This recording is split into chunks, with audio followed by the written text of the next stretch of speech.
The man known to history as John Edgar Hoover was born on the morning of New Year's Day 1895 into a family of civil servants in the Capitol Hill district of Washington, D.C., the federal capital of the United States of America. His father, Dickerson Naylor Hoover, worked for the U.S. Coast and Geodetic Survey, a scientific agency responsible for mapping the U.S. coastline. The Hoovers arrived in Pennsylvania from Germany in the 18th century, before moving to Washington in the early 19th century. The family had been working for the federal government since the 1850s, beginning with John Edgar's grandfather, John Thomas Hoover, who joined the Coast Survey in 1853.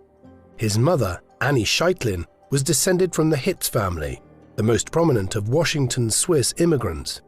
Annie married Dickerson Hoover in around 1880, and the couple would have 4 children between 1880 and 1895, of whom John Edgar was the youngest. Less than 2 years before his birth, his sister Sadie Marguerite died of diphtheria at 3 years old. When John Edgar was born in 1895, the United States was just over a century old. The country had expanded westwards across the American continent to the Pacific Ocean, while its initial 13 states had now grown to 44.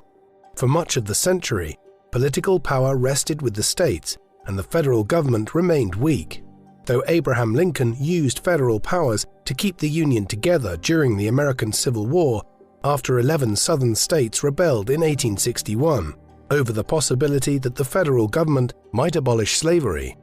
After the abolition of slavery during the war, the rebellious southern states were reincorporated into the Union, while the federal government attempted to enforce voting rights for the black population.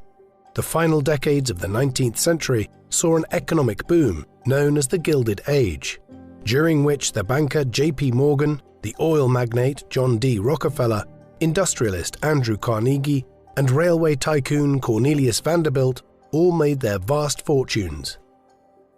In June 1895, Dickerson Hoover became head of the Coast Survey's printing office in Washington. John Edgar enjoyed a closer bond with his mother Annie, who had high ambitions for all her children. He started school at the age of 6 at nearby Brent Elementary, where he proved to be a hard-working and intelligent pupil who was well liked by his teachers. In October 1905, while John Edgar was 10 years old, his aunt Mary Scheitlin was killed by her lover. Although he never mentioned the incident later in life, the tragedy had a great impact on his childhood. He soon began putting together his own childhood newspaper called Weekly Review, which frequently covered violent crimes and murders in the neighborhood. Growing up in Washington, the federal government ran through John Edgar's veins, with the U.S. Capitol building just up the road from the Hoover home at Seawood Square. The federal government's power expanded considerably during the presidency of Theodore Roosevelt, who came to office in 1901 after the assassination of William McKinley. Roosevelt sought to break up the monopolies or trusts, which enabled the likes of Rockefeller and Carnegie to amass immense wealth, and in 1908 his Attorney General Charles Bonaparte set up an agency called the Bureau of Investigation to investigate violations of antitrust law. By the time John Edgar was 12, he began to work as a delivery boy at the nearby Eastern Market outside school hours, helping customers take their heavy bags of produce home. His realization that he could make more deliveries and more money by carrying out his tasks quicker engendered a sense of speed and efficiency in his later career. In September 1909, 14-year-old Hoover entered Central High School, the most prestigious of Washington's white high schools. In addition to reading, writing, and mathematics, the school taught a broad curriculum, encompassing modern and ancient languages, the sciences, history, drawing, and music. He maintained his record of academic success and was a diligent student who scored excellent grades in almost every subject.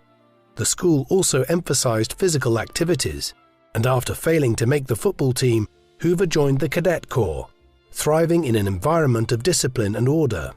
Hoover was also a member of the successful debate team and would spend hours with his teammates in the Library of Congress preparing for competitions. Although 2/3 of the student body were girls, Hoover was more comfortable among boys. Hoover's distance from the female students might have been prompted by the teachings of Donald MacLeod, pastor of the First Presbyterian Church, who promoted abstinence and self-control among young men. Hoover was also influenced by MacLeod's support for racial segregation and his belief that the salvation of humanity lay in religion rather than in greater political rights. During his final year at Central High in 1913, Hoover graduated as valedictorian and led the debate team to further success. As captain of Company A in the Cadets, he led the boys down Pennsylvania Avenue during President Woodrow Wilson's inaugural parade in March 1913. While his classmates went off to Ivy League universities, Hoover had to take a job as a clerk at the Library of Congress while attending night classes to study law at George Washington University. While Hoover continued to do well in his university studies, he joined the Kappa Alpha fraternity, founded by Southerners to promote the lost cause myth, the idea that the South had not fought the Civil War to defend slavery, but rather to protect its agrarian way of life from the depredations of the corrupt industrialized North. Many of these views had been shared by President Wilson, the first president to hail from the South since the Civil War. Soon after coming to office, Wilson approved the segregation of federal employees in the federal capital. At the same time, Wilson continued his rival Theodore Roosevelt's legacy of expanding federal power to curb the excesses of wealthy businessmen, setting up the Federal Reserve System and the Federal Trade Commission in 1913. When John Edgar Hoover began working for the Library of Congress in October 1913, at the age of 18, he began a 59-year career in government service that would only end with his death in 1972. His job involved sorting and classifying new books and materials, which arrived in the library's collection according to a filing system introduced by Chief Librarian Herbert Putnam, known appropriately as the Library of Congress system. Hoover was impressed by Putnam's hands-on leadership, and his experience at the library led him to appreciate the importance of filing and classifying documents. Through his university course and his association with Kappa Alpha, Hoover began to meet prominent politicians from the South. John Abercrombie, the Democratic congressman from Alabama, would serve as an important political patron during the early years of his career. After graduating with a Bachelor of Laws degree in 1916, Hoover decided to stay on for one more year to obtain a master's degree. By 1917, the First World War had been raging in Europe for over 2 years. Despite German submarine attacks on Atlantic shipping, which claimed more than 100 American lives, Wilson resisted British and French pleas to join the war against Germany until April 1917. 2 months later, Hoover graduated from law school and started work in the Justice Department, with a draft exemption 26th of July. He worked within the War Emergency Division and was involved in determining whether Germans suspected of disloyalty to the United States would be interned or released. Suspects were brought to Hoover by the Bureau of Investigation. In June 1917, Congress passed the Espionage Act, which gave the federal government the authority to crack down on opposition to the war. Accordingly, the Justice Department took action against left-wing anarchists and communists who participated in anti-war protests. When President Wilson announced that German-born men who were not US citizens had to register with the government, in February 1918, Hoover coordinated the registration work in New York City. After the end of the First World War in November 1918, Hoover remained at the Justice Department, and in March 1919 he became a special assistant to Attorney General A. Mitchell Palmer. Although the Germans interned during the war were soon released, the threat from communism appeared to increase. In November 1917, the Bolshevik Party had overthrown the Liberal Provisional Government in Russia, establishing the Russian Soviet Federative Socialist Republic, the first communist government in the world. In March 1919, Bolshevik leader Vladimir Lenin established the Third International, or Comintern, which promoted international revolution. Palmer believed that foreign immigrants were responsible for radicalizing the US labor movement and sought authority to deport them. and Hoover owed his appointment as Palmer's special advisor to his connections with John Abercrombie, then serving as solicitor and acting secretary of the Labor Department, with responsibility for immigration. In early June 1919, an anarchist bomb destroyed Palmer's house as part of a coordinated campaign targeting government officials. On the 1st of July, Palmer asked Hoover to lead the Bureau of Investigation's newly created Radical Division, with responsibility for coordinating between the Justice and Labor Departments to deport political extremists. Applying his experience from the Library of Congress, Hoover started by instituting a new filing system to keep track of documents. Hoover personally gathered evidence on Emma Goldman, one of the country's most prominent anarchists, and argued for Goldman's deportation at a hearing in New York on the 18th of October. The case went to the Supreme Court, which ruled in favor of deportation on the 11th of December. On the 20th of December, Goldman and her ally Alexander Berkman were among 249 anarchists deported to Soviet Russia. Palmer and Hoover immediately turned their attention to the Communist Party and the Communist Labor Party of America. After compiling a list of foreign-born communists, Hoover requested 3,000 deportation warrants, which were signed off by Abercrombie on the 27th of December. On the 2nd of January, the Bureau agents led raids across the country and made over 3,000 arrests. Both Palmer and Hoover were hailed by the press, but after Abercrombie's departure from the Labor Department in March, his successor, Louis Post, rescinded over 2,000 warrants and denounced the raids as unlawful. Although Hoover attempted to distance himself from the raids and change the name of his organization to the more neutral General Intelligence Division, Palmer told the Senate in early 1921 that Hoover had been responsible for organizing the raids. In March 1921, Republican Warren Harding took office as president. As part of Wilson's Democratic administration, Hoover feared for his job, but decided to stay in his post under the new Attorney General, Harding's campaign manager, Harry Daugherty. In August, Daugherty appointed private detective William Burns as director of the Bureau of Investigation, with Hoover as assistant director. During his 3 years as assistant director, Hoover established a system for organizing fingerprints, instituted special training for Bureau agents, and forbade junior agents from speaking to the press. Although Burns previously enjoyed a reputation for efficiency, the Justice Department during the Harding administration was a hotbed of corruption. The scandal broke after Harding's sudden death on the 2nd of August 1923, when it emerged that the administration had taken bribes to lease out the Teapot Dome oil reserve in Wyoming. When Daugherty refused to investigate the allegations, the Senate began an investigation into the Justice Department in March 1924, which uncovered systematic corruption and abuse of power by Daugherty and Burns. Though Hoover later denied knowledge of the corruption, as Burns's deputy, it is unlikely he was completely ignorant. After President Coolidge dismissed Daugherty in March 1924 and Burns in May, Hoover was named director of the Bureau of Investigation on the 10th of May. The new Attorney General, Harlan Fiske Stone, had initially appointed Hoover as acting director and instructed him to clean up the organization. The reforms to create an apolitical and meritocratic bureau were initially driven by Stone, who rejected political surveillance and abolished the General Intelligence Division. Hoover dismissed the Bureau's more notorious agents and stipulated that new recruits should have qualifications in law or accountancy. On the 10th of December, Hoover was confirmed as director of the Bureau on a permanent basis and continued his efforts to professionalize the agency, contrasting its agents with local policemen, whom he regarded as drunk, incompetent, and corrupt.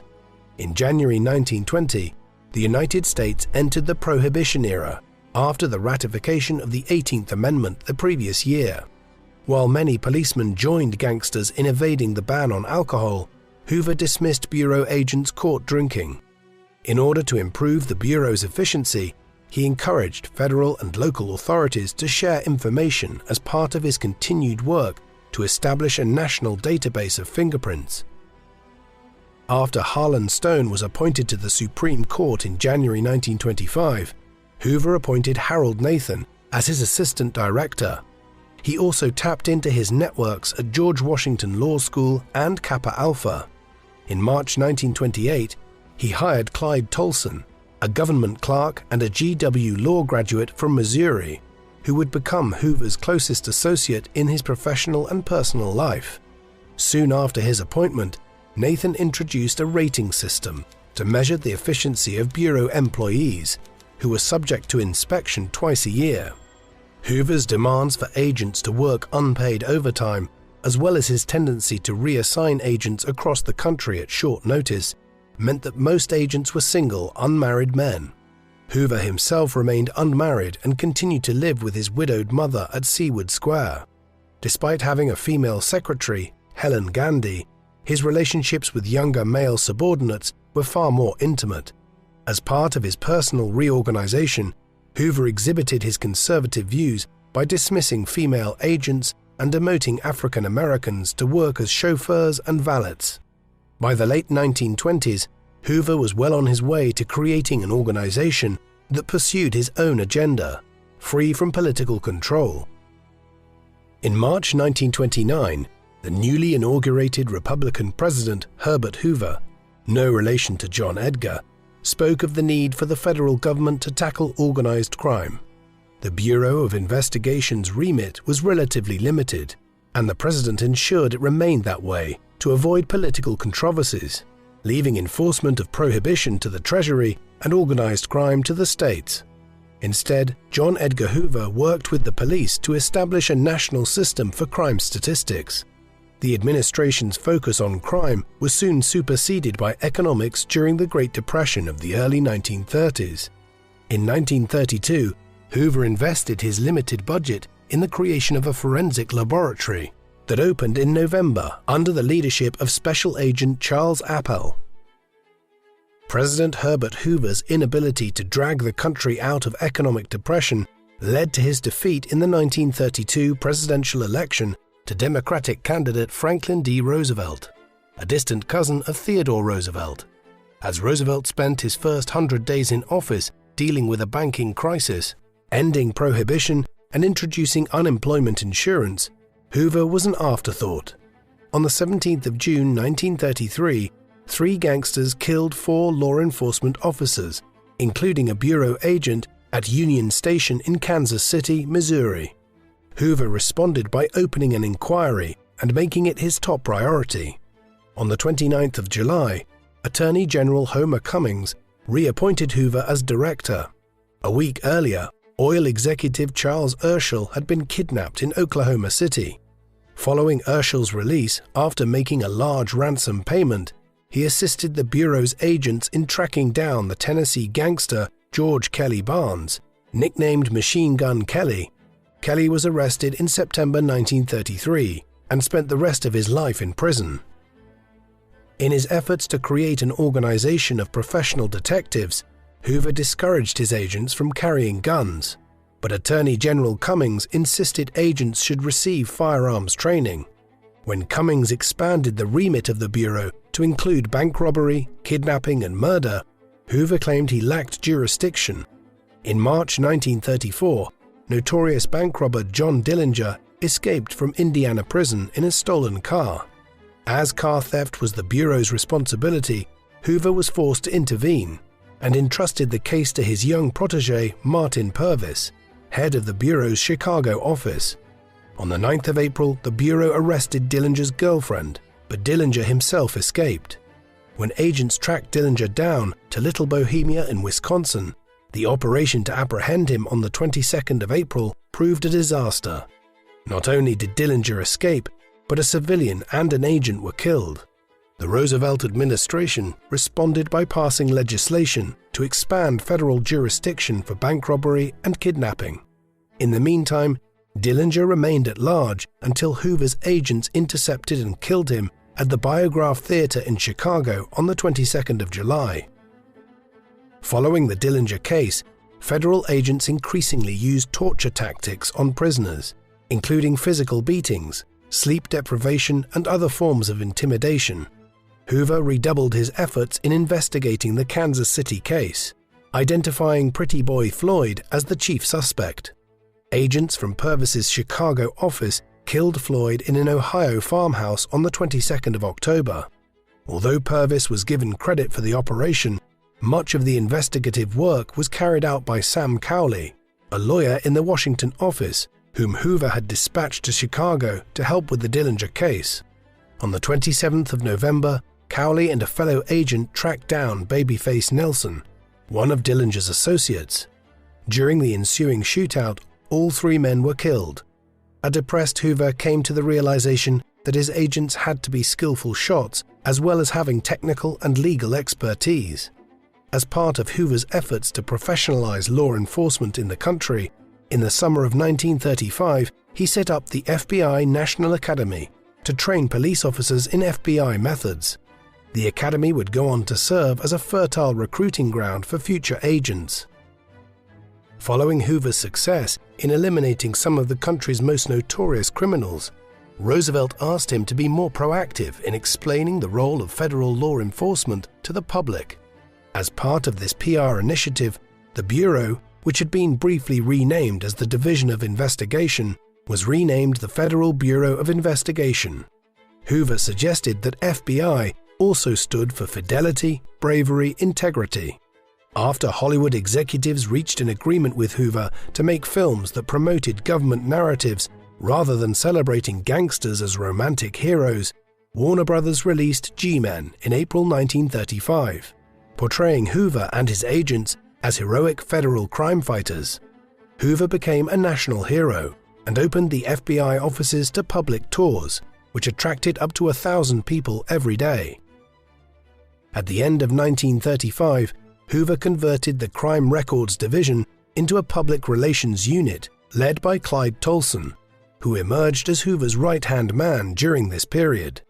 5 years younger than Hoover, Tolson had been promoted to assistant director alongside Harold Nathan in 1930.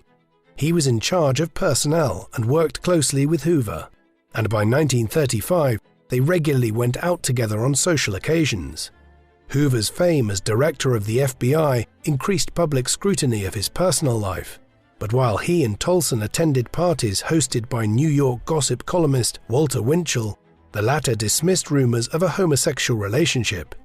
Based on photos from their vacations together, Hoover's latest biographer Beverly Gage argued that there was indeed an erotic intimacy between the two. When FBI agents tracked down the gangster Alvin Karpis in New Orleans, Hoover and Tolson appeared on the scene on the 1st of May 1936.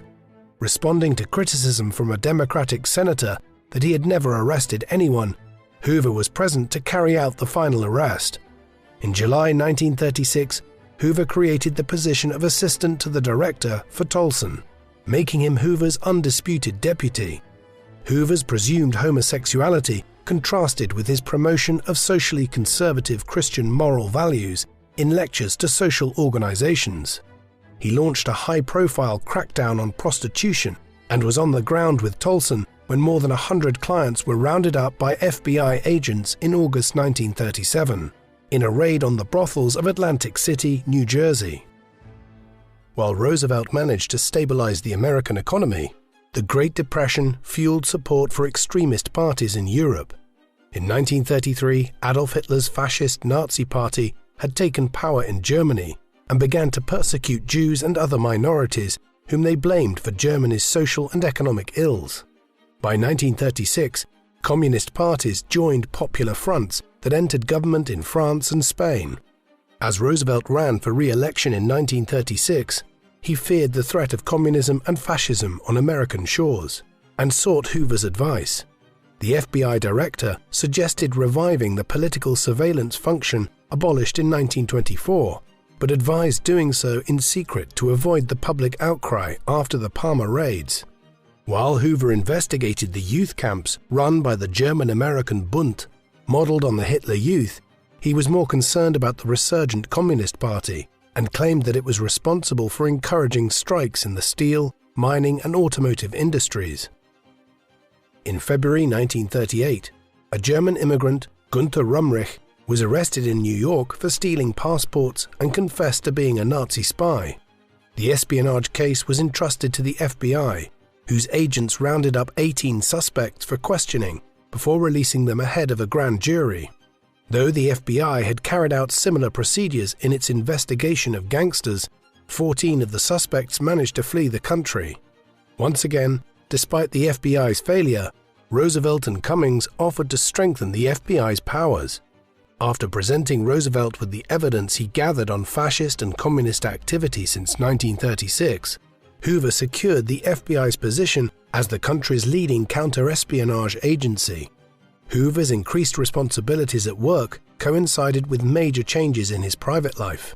Following the death of his mother Annie in February 1938, he sold his childhood home in Seawood Square and moved to the Northwest neighborhood, a short drive from Tolson's apartment. On the 1st of September 1939, a week after signing a non-aggression pact with the Soviet Union, Germany invaded Poland. After a couple of days, Britain and France declared war on Germany, marking the outbreak of the Second World War in Europe, and the FBI's role in counter-espionage activities was publicly revealed on the 6th of September. Working under Attorney General Frank Murphy, Hoover re-established the General Intelligence Division and created a card index of candidates for internment. Although Hoover sought to avoid the mistakes of 20 years earlier, progressives and liberals claimed that Hoover was becoming too powerful and likened the FBI to the Gestapo, Hitler's secret police. When Murphy was appointed to the Supreme Court in January 1940, his successor Robert Jackson seemed poised to dismiss Hoover. Amidst press rumors that he was to be fired, Hoover offered to resign, prompting Jackson to issue a statement expressing confidence in the FBI director, while simultaneously asserting the Justice Department's authority over the agency. The surrender of France to Nazi Germany in July 1940, after 6 weeks of fighting, shocked the world, and Roosevelt responded by building up war production and expanding counter-espionage activities. In defiance of Hoover's liberal critics, Roosevelt authorized FBI wiretapping and passed the Alien Registration Act to force foreign-born residents to register with the government. Additionally, Roosevelt asked the FBI to conduct counter-espionage operations in Latin America, where the Germans were suspected of establishing their own intelligence network. To deal with the increased wartime workload, the FBI's employee count rapidly increased from under 2,500 in January 1940 to almost 5,600 in June 1941, while its budget grew to $25 million in 1942. The FBI set up wiretaps in foreign embassies and recruited informants to infiltrate factories, labor unions, and civil rights organizations. Hoover also cooperated with British intelligence and sent FBI agents to London and Canada for training. The FBI was able to maintain surveillance on a wide network of Nazi operatives through its double agent William Siebold, and on the 28th of June 1941, the FBI rounded up more than 30 Nazi spies and charged them under the Espionage Act. Despite this triumph, the FBI's cooperation with the British tailed off, as the latter preferred to work with Bill Donovan, the head of the Office of the Coordinator of Information, soon renamed the Office of Strategic Services. On the morning of the 7th of December 1941, Japanese aircraft launched a surprise attack on the US naval base at Pearl Harbor in Hawaii. Hoover had been tracking Hawaiians of Japanese ancestry for more than a year and was given authority to arrest those who weren't US citizens. Congress declared war on Japan on the 8th of December, and 3 days later, Hitler declared war on the United States. In the meantime, the FBI arrested thousands of Germans, Italians, and Japanese suspects and sent them to internment camps all over the country. While the FBI's arrest of Japanese, German, and Italian nationals was relatively limited, Roosevelt's War Department proposed interning all persons of Japanese descent regardless of citizenship. Hoover considered this counterproductive and enlisted the support of the liberal Attorney General Francis Biddle, who had been appointed in late 1941 after Jackson's elevation to the Supreme Court. Despite Hoover presenting evidence suggesting that most Japanese Americans were not disloyal, in February 1942, Roosevelt signed an executive order authorizing the Army to relocate more than 120,000 Japanese Americans mainly from the West Coast, to detention camps in the interior. On the 12th of June 1942, the US Coast Guard encountered suspected German saboteurs landing on Long Island, New York, and soon discovered a stash of explosives.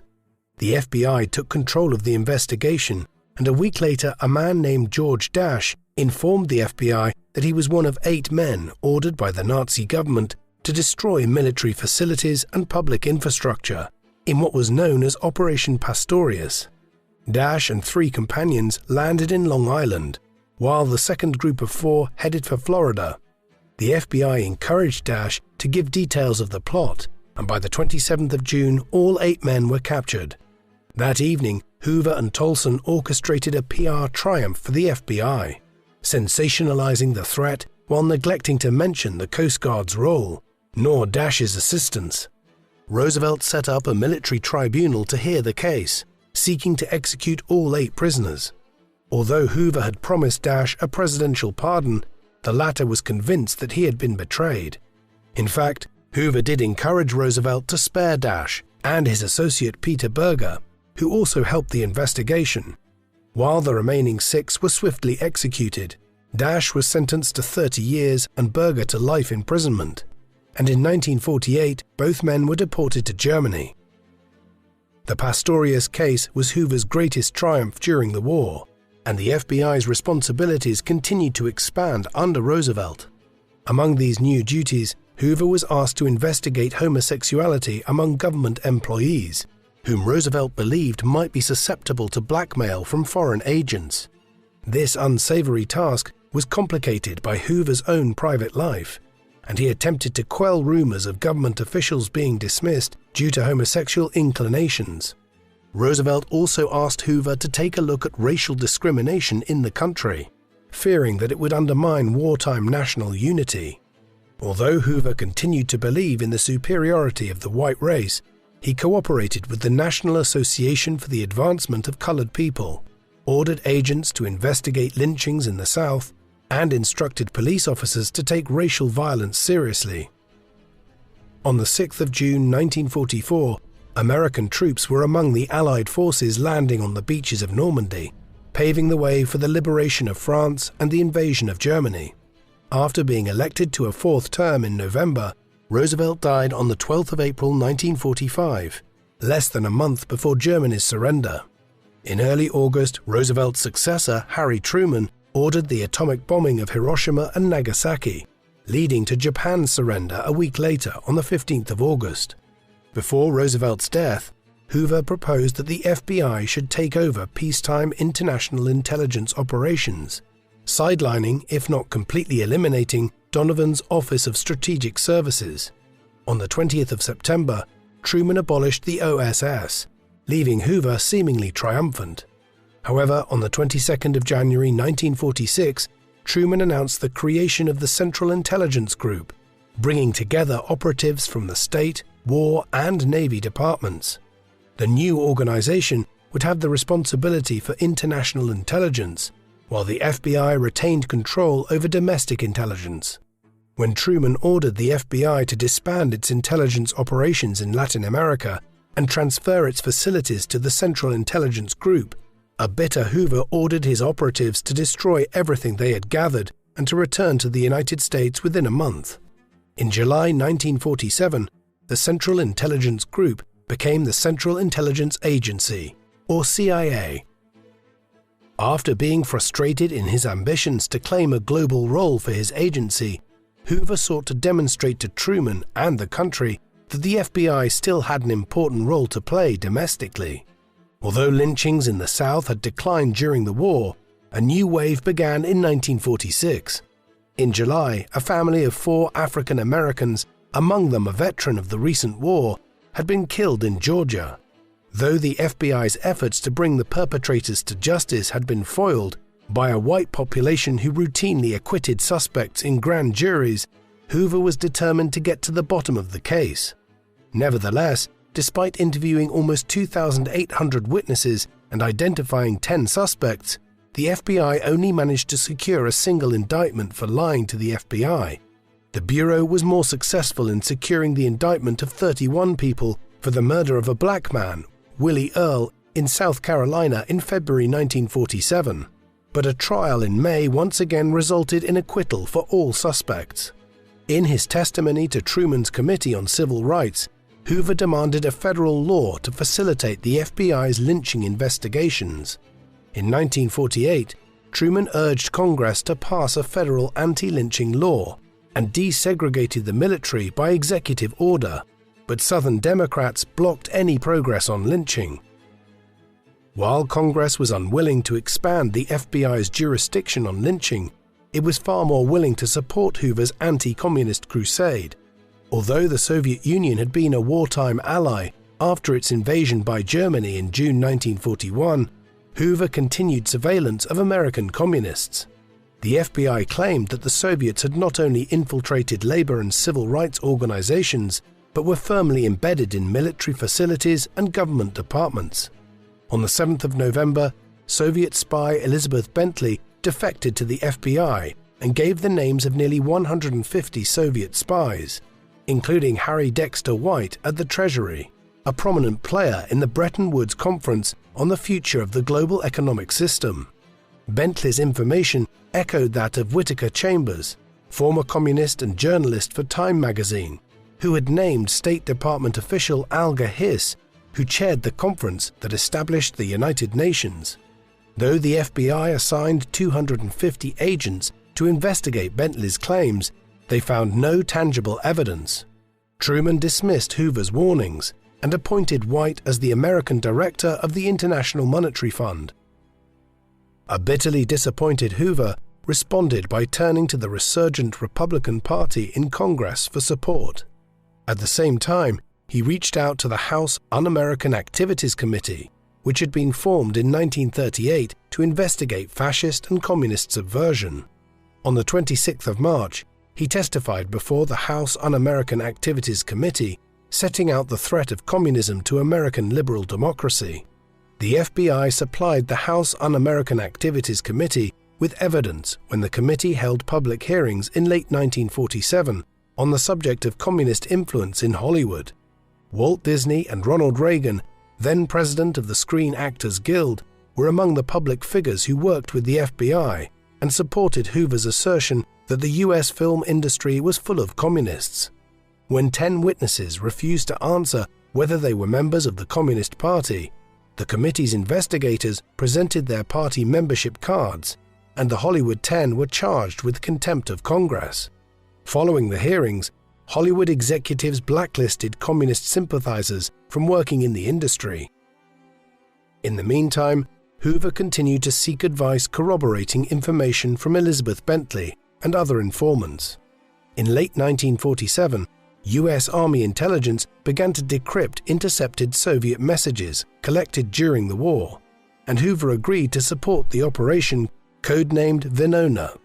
In July 1948, Hoover secured indictments of 12 leaders of the Communist Party under the Wartime Alien Registration Act, also known as the Smith Act.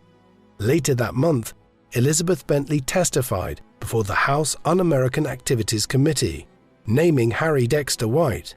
A few days later, Whittaker Chambers appeared before the committee with his allegations against Alger Hiss. An enraged Hiss requested the right to defend himself and appeared before the House Un-American Activities Committee on the 5th of August, vehemently denying he was a member of the Communist Party. Harry Dexter White gave his testimony on the 13th, 3 days before his death from a heart attack. Hoover was ill with pneumonia while the Hiss case held the country's attention, and in December, Hiss was indicted for perjury after Chambers provided the House Un-American Activities Committee with a further cache of documents. Hoover was disappointed that it was the House Un-American Activities Committee rather than the FBI which uncovered the key evidence that condemned Hiss.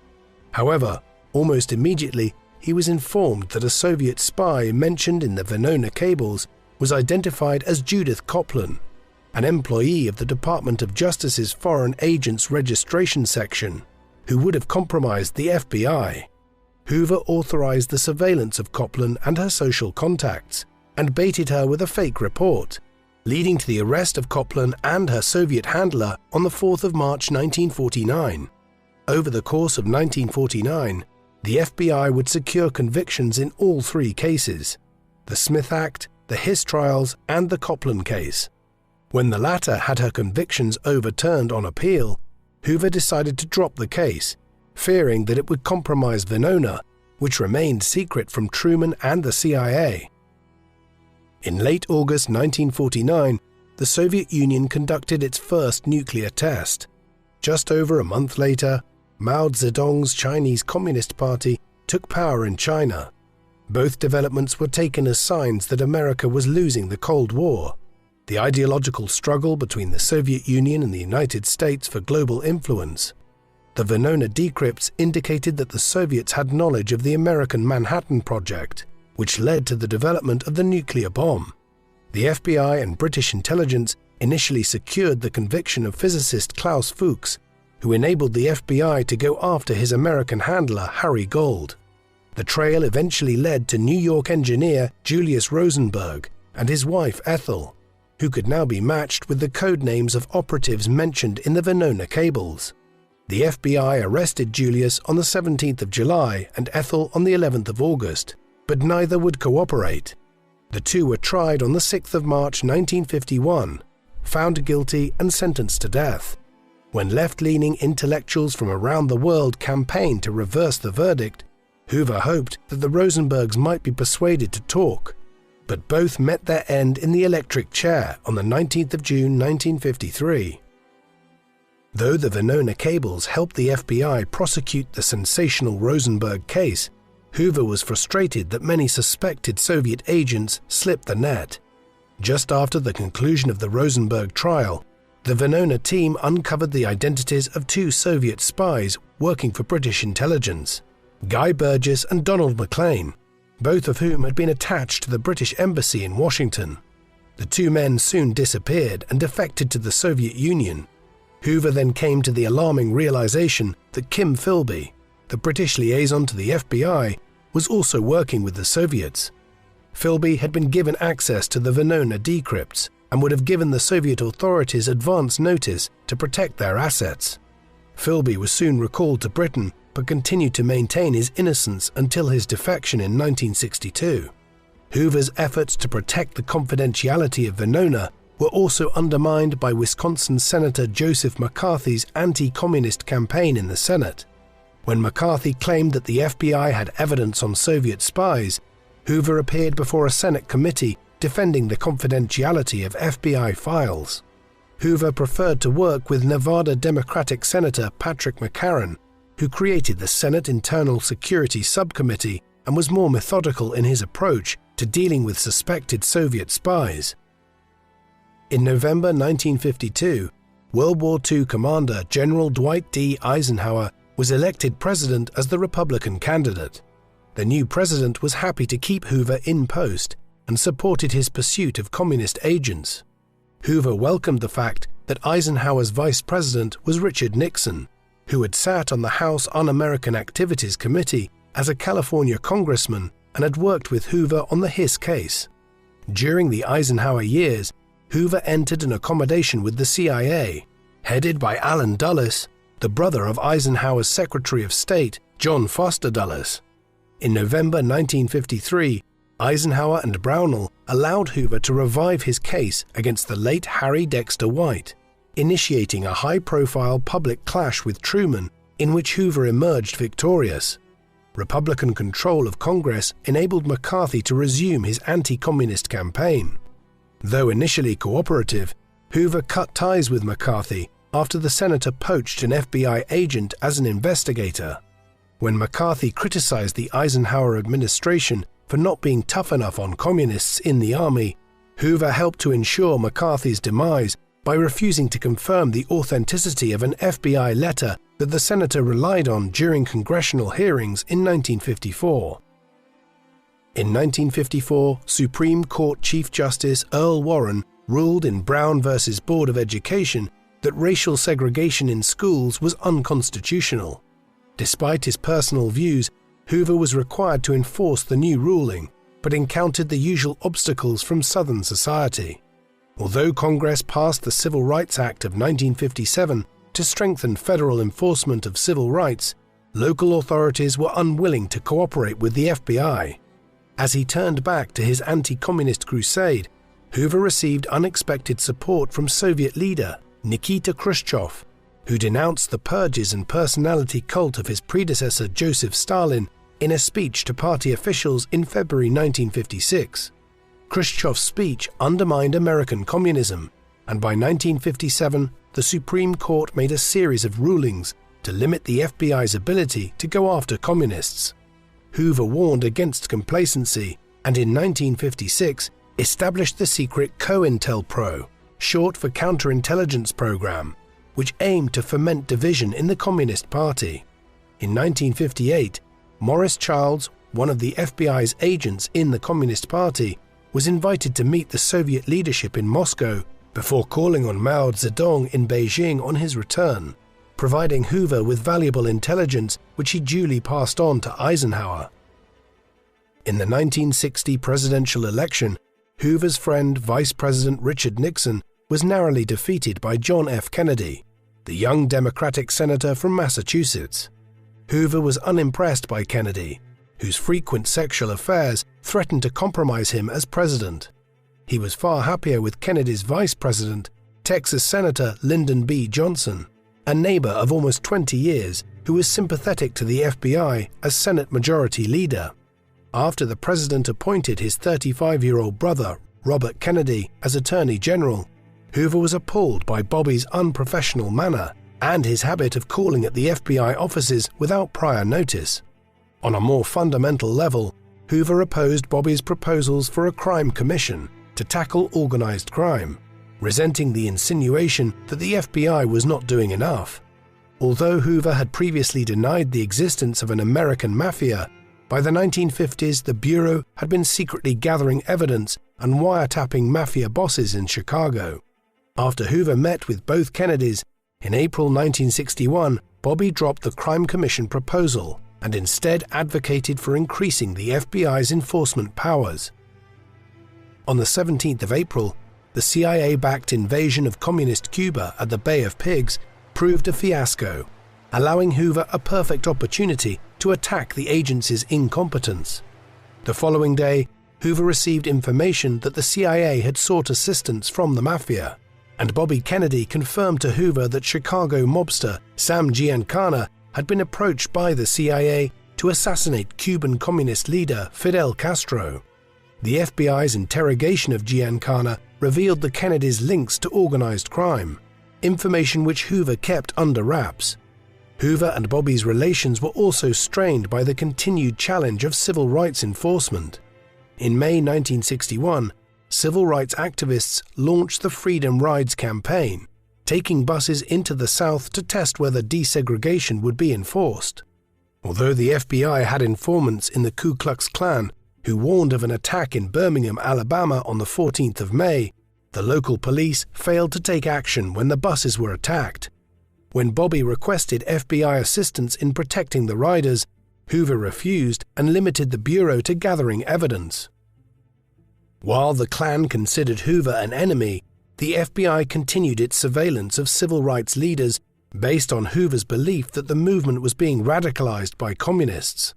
Through its informant Morris Childs and his brother Jack, for several years the FBI had been interested in Stanley Levison, a New York businessman and financial backer of the Communist Party, who by the early 1960s was serving as an advisor to Reverend Martin Luther King Jr., the leader of the Southern Christian Leadership Conference, who served as the Kennedy White House's conduit to the civil rights movement. In early 1962, Hoover informed the Kennedys of King's communist links, hoping that the White House encouraged the civil rights leader to quietly remove Levison and Jack Odell, another of King's advisors who was suspected of being a secret member of the Communist Party leadership. In the following months, King understated Odell's role and accused FBI agents of bias and sympathy with the segregationists. While Hoover responded by transferring some northern agents to the South, he increasingly regarded King as a dangerous man and launched a personal vendetta. In the spring of 1963, King organized civil disobedience demonstrations in Birmingham but FBI surveillance of Leveson indicated that King was planning a march on Washington to call for stronger federal civil rights legislation. When Hoover passed this information to Kennedy, on the 11th of June, the president decided to seize the initiative by proposing a comprehensive federal civil rights law to desegregate all public spaces. A few days later, the Kennedys once again urged King to dismiss Odell and Leveson.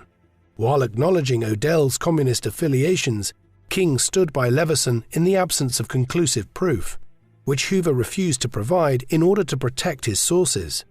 On the 28th of August 1963, King led a march on Washington, delivering his famous "I Have a Dream" speech to a crowd of over 250,000 people. The event caused Hoover to focus on King himself as a threat to national security, and he authorized the wiretapping of King's home and office. While racial violence continued to engulf the South, President Kennedy was shot and killed in Dallas, Texas, on the 22nd of November 1963. After initially instructing FBI agents in Texas to track down right-wing extremists, after Dallas police detained Lee Harvey Oswald as the chief suspect less than an hour later, Hoover ordered his men to focus on Oswald. Though the FBI already had a file on Oswald due to his brief stay in the Soviet Union and his Russian wife, they did not consider him an active threat. While Hoover was prepared to believe that Oswald was a communist who acted alone in gunning down Kennedy, that evening he received instructions from President Lyndon Johnson to carry out a thorough investigation into the late president's death. The following day, Hoover ordered his agents to work on establishing Oswald's guilt, an approach that may have reflected a desire to protect the FBI's surveillance of communists and organized crime. On the 24th, while Oswald was being escorted by Dallas police to a more secure detention facility, he was fatally shot by Jack Ruby, a nightclub operator in Dallas. Oswald's death frustrated Hoover's hopes that he could get the investigation over with quickly, and fueled speculation and alternative theories. Although Johnson hoped that the investigation into Kennedy's death would remain in the hands of the FBI, he bowed to political pressure and established a special commission under Chief Justice Earl Warren. On the 9th of December, the FBI delivered a 400-page report with information on Oswald's links with Cuba and a recent trip to the Soviet embassy in Mexico City, leaving out any information unrelated to Oswald. Moreover, while the report acknowledged that the FBI had known about Oswald, it did not reflect Hoover's personal belief that his agents had been negligent prior to the assassination. When the commission criticized the FBI's reports for not being thorough enough, Hoover responded by flooding the commission with thousands of pages of evidence uncovered during the investigation. At the same time, an indignant Hoover aimed to suppress a false rumor heard by the commission in January 1964 that Oswald had been an FBI informant. Despite hostility from the Warren Commission, Hoover retained Johnson's support, and on the 8th of May, the president exempted him from mandatory retirement at the age of 70. On the 14th, Hoover testified before the Warren Commission, defending the view that Oswald had acted alone, and the commission's final report in December echoed the FBI's conclusions. As he prepared for the 1964 presidential campaign, Johnson sought to continue his predecessor's agenda and aimed to pass the civil rights legislation that Kennedy championed in the final months of his presidency. In the meantime, the FBI claimed that as a result of its surveillance, it had found that King was having several extramarital affairs and participated in sex parties, reports that Hoover shared with Congress off the record. When the Johnson administration expressed fears that Hoover's innuendos would imperil the president's civil rights agenda, Hoover backed off. After passing the House and the Senate, the Civil Rights Act of 1964 was signed by President Johnson on the 2nd of July, with Bobby Kennedy and Martin Luther King in attendance. Days later, Johnson ordered Hoover to go to Mississippi to secure a commitment from state leaders to enforce the new legislation. The Civil Rights Act changed the country's politics overnight. In the November presidential election, Johnson defeated right-wing Republican candidate Senator Barry Goldwater in a landslide. While Johnson swept most of the country, Goldwater won the conservative South, previously a Democratic heartland. Hoover welcomed Johnson's re-election and was glad to see Bobby Kennedy resign as Attorney General in September, before being elected senator for New York. With the election out of the way, Hoover resumed his vendetta against Martin Luther King, telling a group of female reporters on the 18th of November that King was the most notorious liar in the country due to his criticism of the FBI's actions in the South. Though the remark outraged liberals, Johnson stood by the FBI director, telling an aide, "It's probably better to have him inside the tent pissing out than outside pissing in."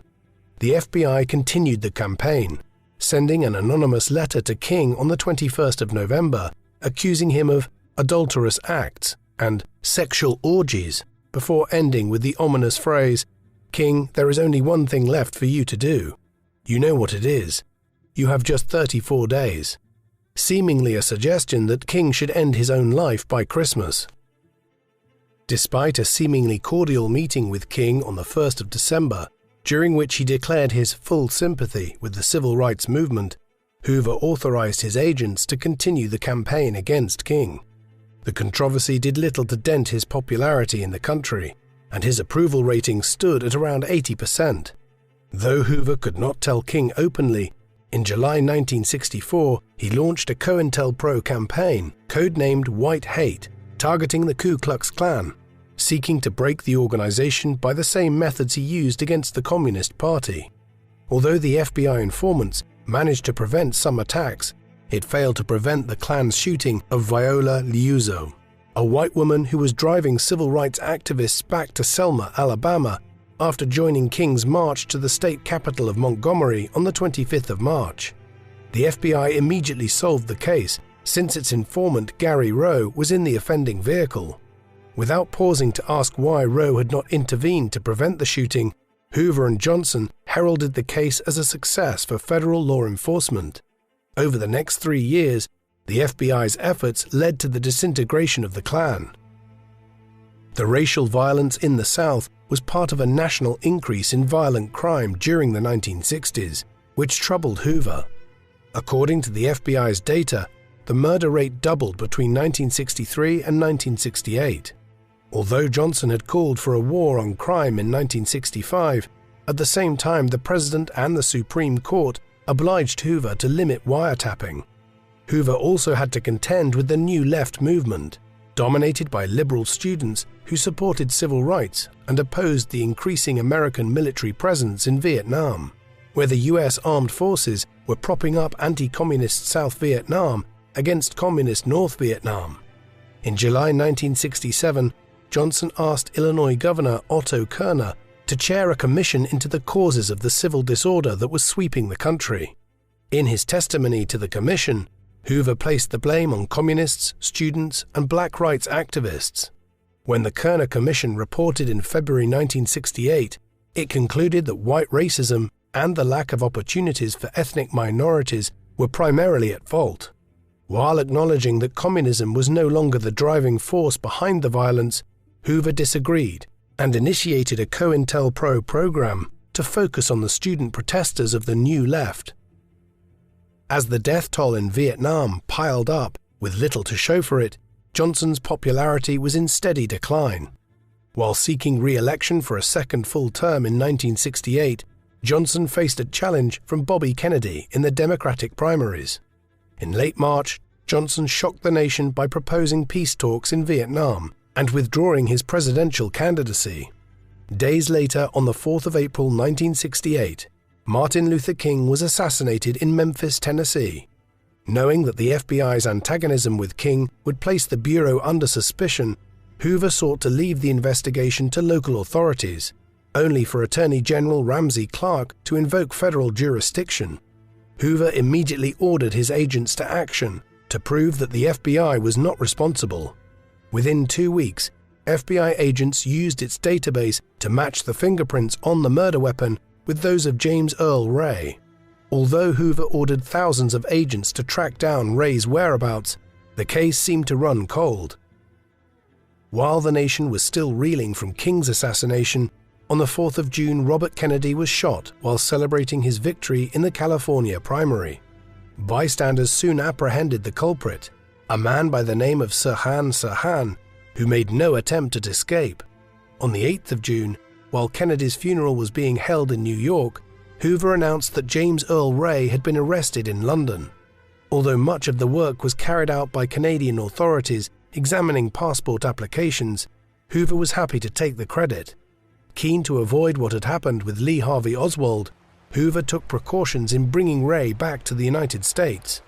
After a series of legal delays, 2 FBI agents accompanied Ray over the Atlantic on the 18th of July. In March 1969, Ray pled guilty, but hinted that he had not acted alone, fueling rumors of FBI involvement.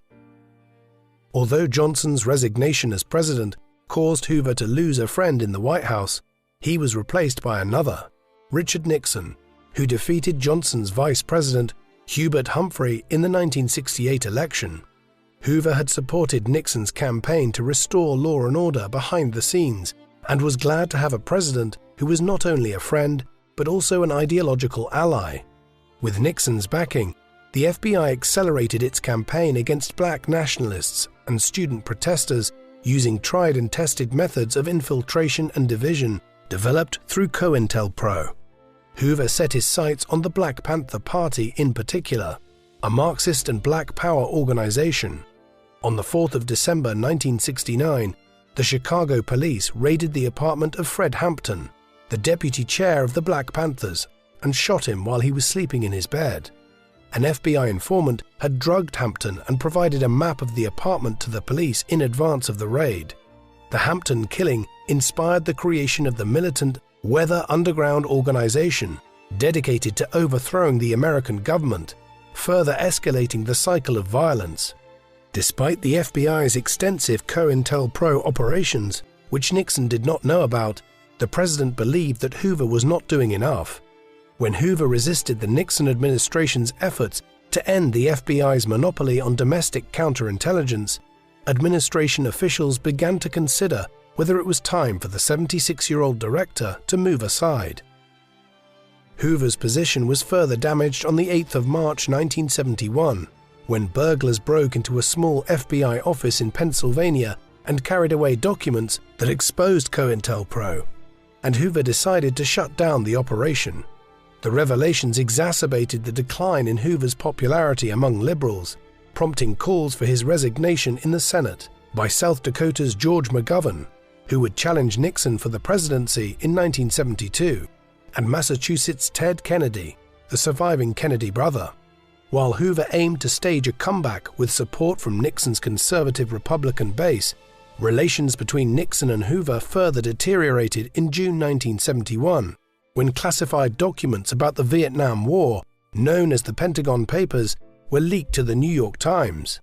Sensing that the FBI was not investigating the leak intensively enough, Nixon responded by recruiting a team of intelligence operatives, nicknamed the Plumbers, to investigate leaks and carry out dirty tricks operations.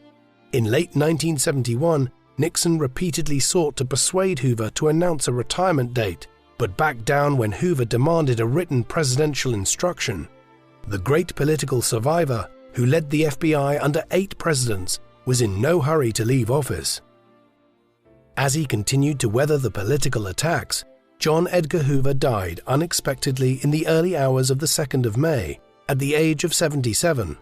Shortly before his death, Hoover had instructed his secretary, Helen Gandy, to destroy files on his private life.